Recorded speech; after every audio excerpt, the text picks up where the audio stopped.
Hello and welcome to What's My Tagline? I'm your host, Carol Flagg. Thanks for tuning in.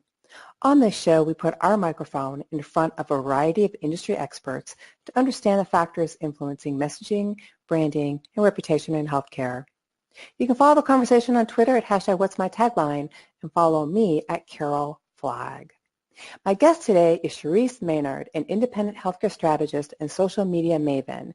Shereese has an extensive background in health IT and has spoken nationally on initiatives since 2010. She's made the top Hit 100 list for the past 3 years running, and her numerous projects include working on a physician wellness app built with blockchain integration. She has a sizable social media presence in health IT, actively engaging throughout the day with followers. And she joins me today to talk about physicians' use of social media and specifically Instagram. Shereese, thank you for joining me, and how are you? How are you? Thank you for having me. Oh, I've been wanting to have you on the show for quite a while. I follow you on social media. I follow you on Twitter. And so this has been a long time coming, But my first question before we get started, I ask all my guests, if you had to describe yourself as a tagline, what would it be? I actually have a tagline. I was a little bit worried because I know we like to keep it PG, but my tagline now and has been for the past years, lead like you give a darn, but you can imagine what the last word actually is. That's how I talk to my physician clients who are, getting into social media and trying to manage their practices hands-on. So that has become my thing, my go-to tagline. Yeah. Where did you get the impression that this was PG? Oh. That's pretty funny. I might have used that tagline myself a few times in my career and lifetime. So I know you work with physicians. I know you've got clients. You're obviously deep into social media and other things. But tell us a little bit about your background. How did you get into healthcare? What you're currently doing, and give us the lowdown, or give us the high down, give us the high up. Well, I actually started, a lot of people don't know, I actually started in pediatrics. So I was, can you imagine? And it's still like near and dear to my heart. I still have clients who were newborns when I met them and are now like, in their late teens or whatever, and still deal with their parents when they have issues around healthcare. They still call me.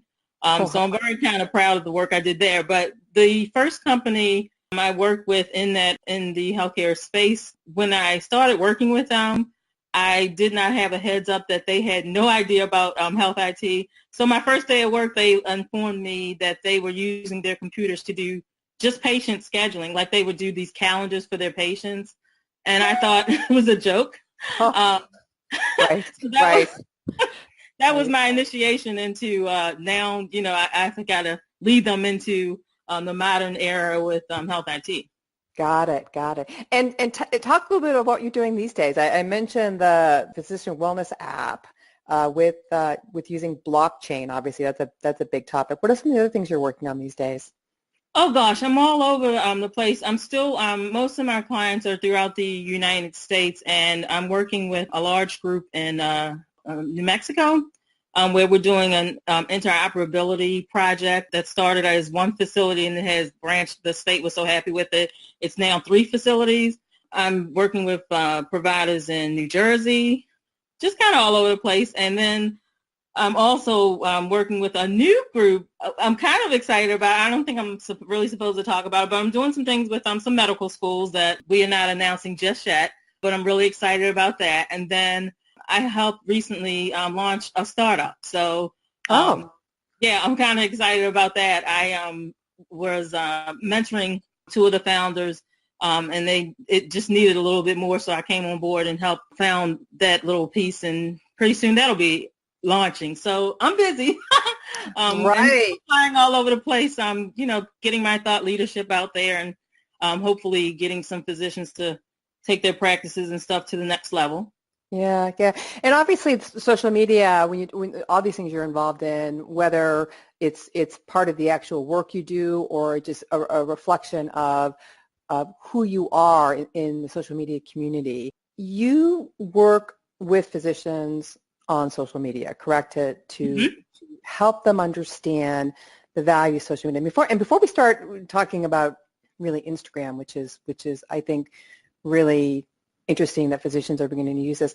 To maybe just sort of give us a high-level viewpoint of where physicians are today with using social media, and is it and I would like to know, some of this generational, do all physicians know they've got to actually be engaged here at some level, but they're reticent, or is it just some physicians you work with are just more comfortable with it than others? And finally, as I'm rambling on here, if I'm a physician and I'm not using social media, what's the downside of that?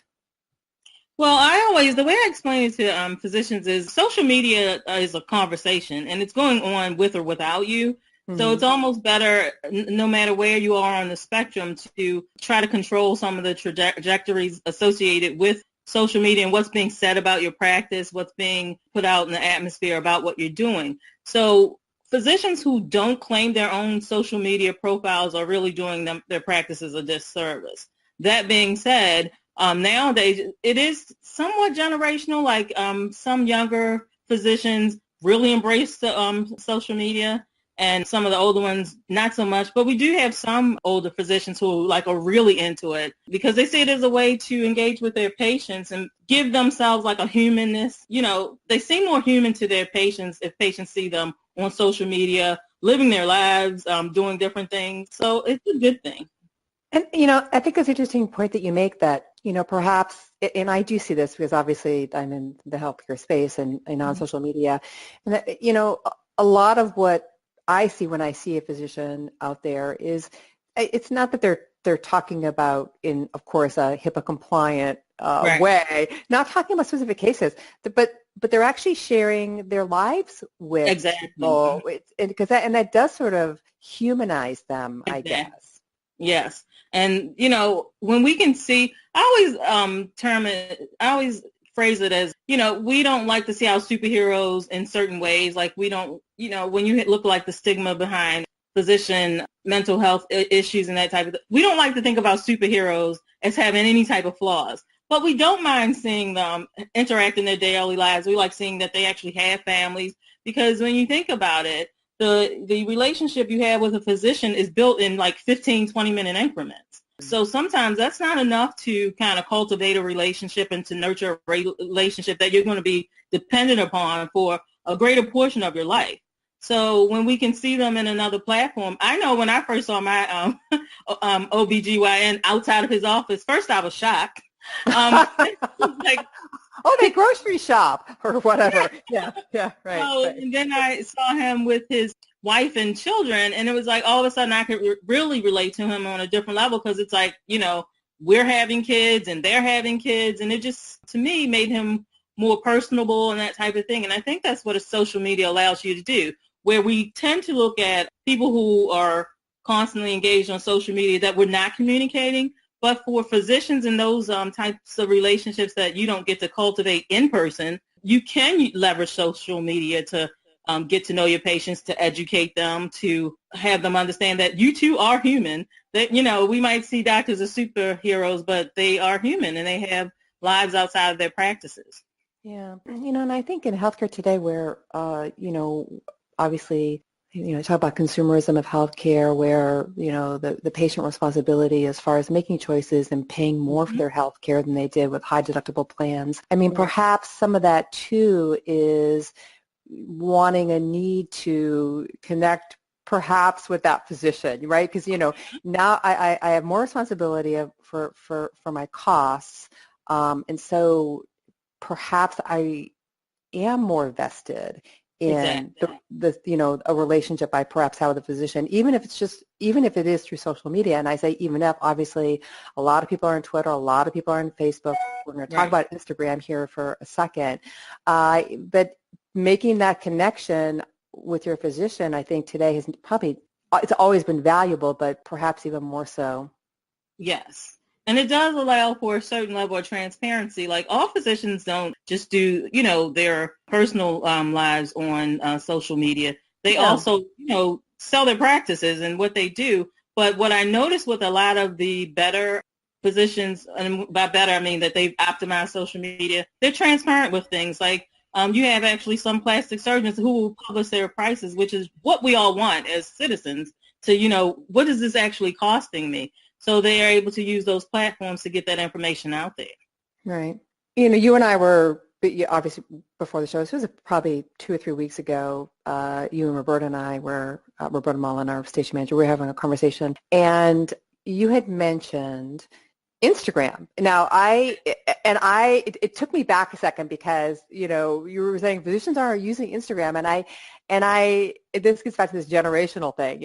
I'm actually celebrating a birthday on Friday, so perhaps I'm a little bit more sensitive to that than I normally would be. But, I mean, Facebook seems like such a given because, certainly the number of women who are on Facebook, and they talk about how women make healthcare decisions and all of that. And, Twitter, but you say they are moving into Instagram. So let's start with a high-level question, which is tell our audience, for those who don't know what Instagram are or know what Instagram is and maybe not quite sure, what is Instagram? Instagram is a digital platform where it allows you to share visual content, and I always say bites of information about what you're doing, where you're going, behind the scenes content and that type of thing to market your content and your businesses and that type of thing. So like we were having that conversation about physicians who use it and that type of thing. I was telling you guys that I really feel like there's a lot of healthcare that is missing the mark with Instagram, because it is an amazing way to sell or promote what you're doing as a practice. And so what are some of the use cases that you see on Instagram? I mean, obviously this is video, and are you on Instagram? Are you on much like Twitter, 140 characters? Mm-hmm. If you do a video on Twitter, it's 140 seconds. Is there a cap on Instagram? I mean, is there a length of time? It's not like YouTube where it can be as long as it wants, right? Right. There is.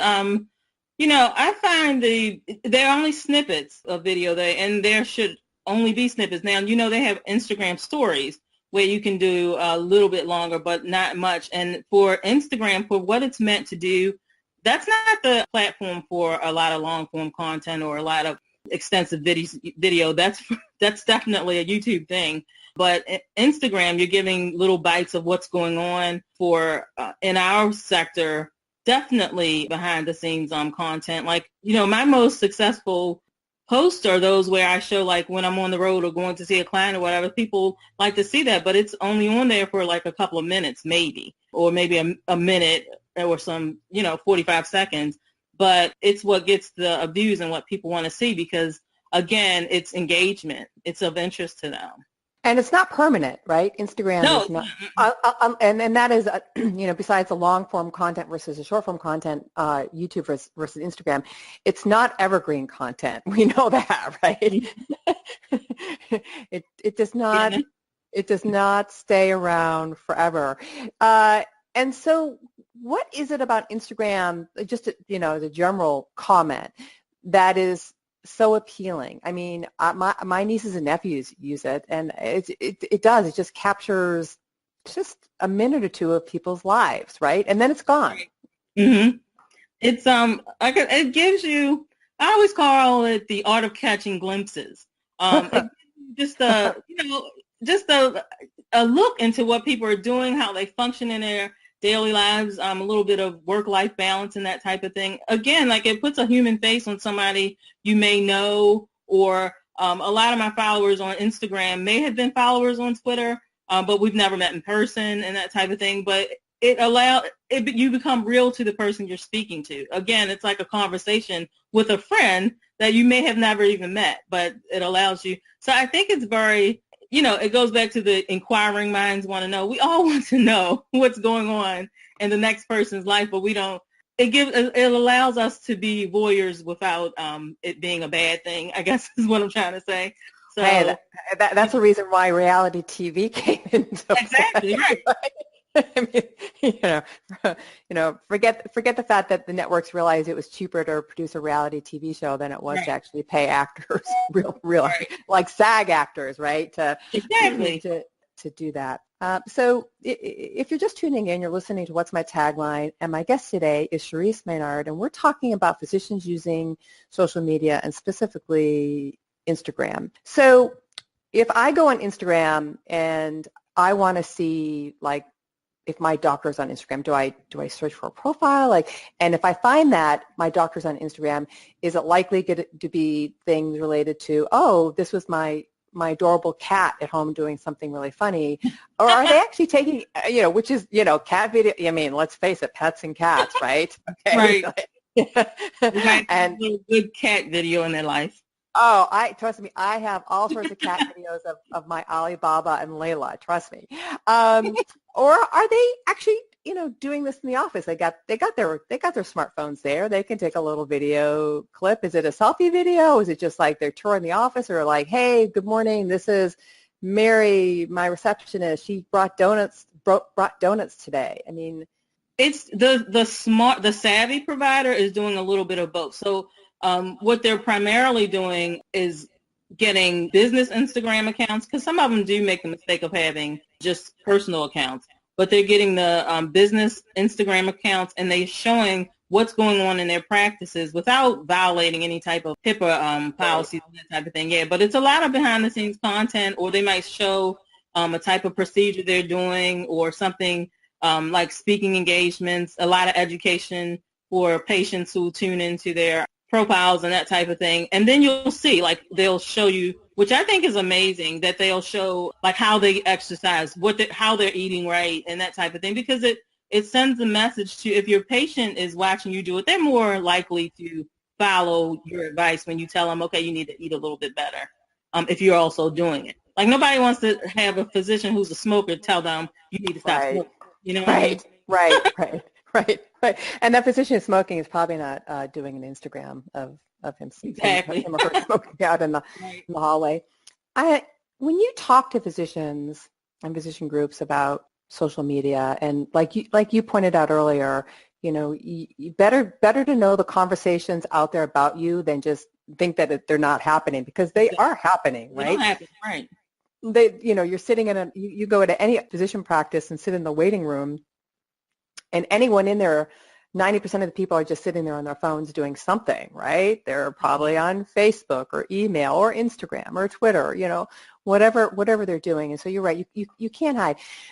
And so when you talk to them about this idea of social media, which, to me is putting yourself out there, right? And there's risks associated with putting yourself out there. Nobody wants to look foolish. Nobody, people who get into social media want to, of course, understand what they're getting, right? Before, and part of it, I think too, is that when people get into social media or they do things like that, they automatically assume that thousands of people are going to be seeing them the first week. And that's not the reality, right? Right. Yeah. So talk a little bit, if you can, about, I have a pretty good sense of what it takes to, build a following on Twitter and Facebook. And obviously people can read up on this. Obviously you want to have an authentic voice. You just don't want to be out there just retweet, you want what you do to be reflective of who you are. Right. So to get started I'm a physician and I want to get on Instagram. Let's just assume that my practice is on Facebook. Maybe I'm Twitter. Maybe I'm not. I've got my team around me. What are the best practices that you talk about to get started as a physician group on Instagram?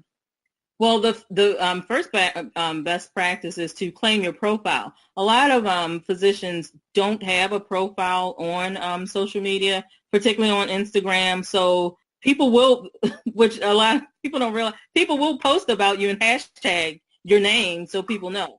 In healthcare, you don't even know because you're not there.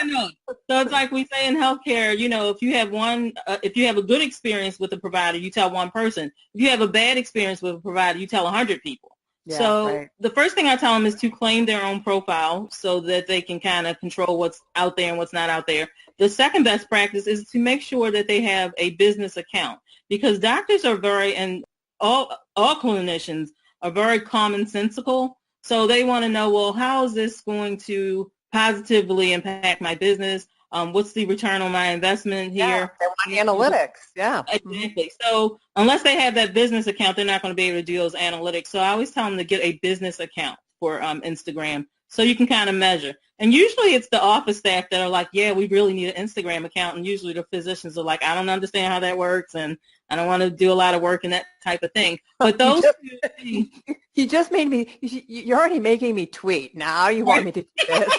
Right. You could hear the conversations that are going across, America and physician groups, right? Exactly. You can imagine I've had these conversations 100 times, so I already know how to head them off before we get into them. So social media is a long-term strategy.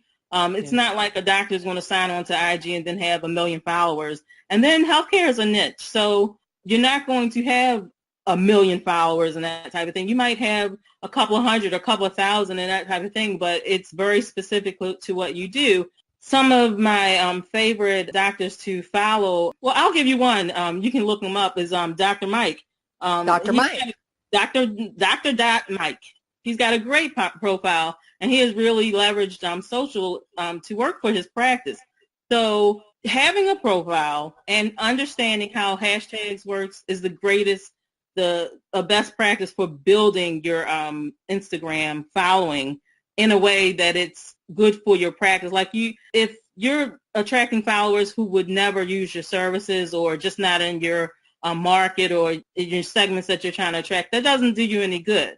But if you can tailor your content to attract those people who you want to utilize your services, that speaks volumes, and it does a lot for the practice, and then you can see that growth and measure it through analytics over a period of time. And then you can kind of, after you really get into it, you can hone it in on, okay, we just want to show behind-the-scenes content, or we just want to show our workers when we're doing volunteer projects outside of work, the things that work for bringing people in for the group. And because, this thing about Instagram, I love the fact that you call it IG already. You're like, FB, Facebook, IG, Instagram. Mm-hmm. Obviously because the content is not evergreen content, right? And, the audience, listening audience needs to understand that your Instagram posts are not forever, right? So right. How often do you recommend, if a physician group gets into this, or a doctor gets into this, or a clinician, or a PA, or a nurse, whatever, and whatever the reasons are, whether it's to build a practice or their reputation, how often should they be posting on Instagram? One of my favorite social media strategists is Madeline Sklar, and her whole thing, she always says as often as they need to. And I'm a firm believer in that. But for physicians who don't understand social media and wants to slowly grow and that type of, always post at least once a day. Like with myself, I don't post on my profile all day long. I do have some automation there, but most of the time it's like I'll, in the morning, do a post that says, okay, what I'm doing for the day, where I'm visiting, which city I'm going to be in, if somebody wants to get coffee to meet me and that type of thing. And that's it. So, but it has to be consistent. If you say you're going to post in the 8 o'clock hour Eastern Standard every day, that's when people know to look for your content. And that's when they're going to look for your content, because they want to see what you're doing, what's going on. So it has to be consistent, as opposed to, you don't have to be posting every 5 minutes and every hour. I know some people obsess over it, but for our markets, healthcare, you don't need to do that. You can start out posting once a day, but it has to be consistent if you're posting instead of sporadic. Right. I imagine we've got a lot of listeners who are now breathing a sigh of relief, knowing that it's not like Twitter where you have to be like right out there. So believe it or not, we've got just a minute or two left here in our conversation today. But before we sign off, tell me, because I'm obviously going to be jumping on Instagram, but is there something coming down the pike after Instagram? Is there another new social media too that you can share with me, that so that I'm ahead of the curve versus like being behind the curve like I am now? In our field, digital content right now is huge. Yeah, so it is. You have certain trends that are like, okay, we want to have our own like healthcare social media platform and that type of thing. Those things are fine, but they don't have the impact that the existing platforms have. So I really think that practices should be more concentrating on getting their digital footprints out there, doing educational videos and that type. Blogs are big right now, radio content. Thank you.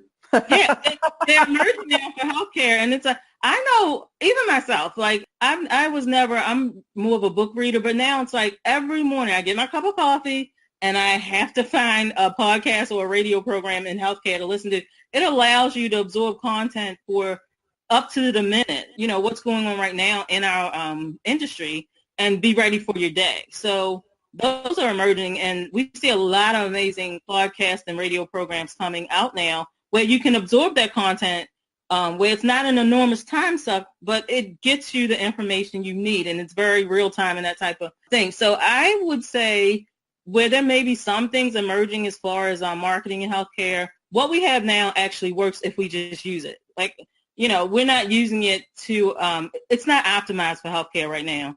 We're not using the tools that we could be using to get information out there. So I think definitely in the next 18 months, we're going to see more of that. But I don't think we need to look for that next shiny thing yet. We have enough tools right now to leverage social to our benefit. Good. Thank you for alleviating my concerns here. Shereese, this has been a great conversation. I appreciate your time today. Oh, thank you. This is fun. Yeah. You can connect with Shereese on Twitter at Shereese Pub Health, HLTH, and on Instagram, of course, at Shereese M, short for Maynard, her last name, or learn more about her by visiting our Interviews Now show page on healthcarenowradio.com. Shereese is going to be a guest host, doing a guest host stint for us in the upcoming months on our Interviews Now program. You can share your thoughts or comments on Twitter at hashtag What's My Tagline, or visit my program page on healthcarenowradio.com. Have a topic related to our show you want to hear about, or you're an expert who'd like to be on the show? Reach out to me on Twitter at Carol Flagg, or email me at carol@healthcarenowradio. Until next time, I'm Carol Flagg, and I want to know, what's your tagline?